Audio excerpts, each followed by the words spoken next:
Every time I venture out for walks or for grocery shopping, I have to do a risk and threat assessment first to determine which streets to take, where to go for groceries or for walks.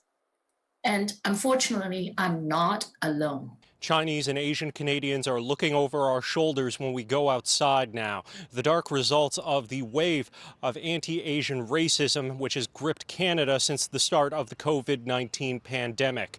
The Chinese-Canadian National Council for Social Justice has been gathering data on who's being targeted where, and the early results are shocking. We reported 138 incidences of racism since February.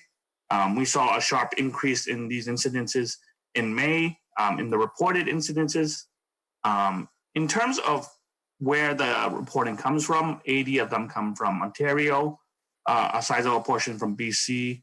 The data is incomplete, only showing what Asian Canadians themselves self-reported. This doesn't include new incidents like the men who vandalized the Chinese consulate in Calgary with racial slurs on Wednesday. Catherine, an Asian woman who wanted not to be identified, shared how she was attacked by a total stranger while waiting for public transit. I remember there's a woman that passed by my friend and didn't pay any attention to her. Then she made direct eye contact with me and looked me in the eye for about 2 to 3 seconds. I thought she wanted to ask for direction. Instead, she started striking me and yelling at me to tell me to go back to where I came from. After barking a physical attack, she proceeded to spit onto me and spit onto my eyes. Dr. Henry Yu studies the history of Chinese and Asian migration. He says Canada's history is filled with racist policies aimed at East Asians. But even to this day, Yu says one of the biggest challenges is breaking through denials that Canada has a problem with race. Canadian problems in dealing with race is a kind of default denial. And that is helped by the fact that we constantly say, well, we're not like the Americans. They have slavery and all this.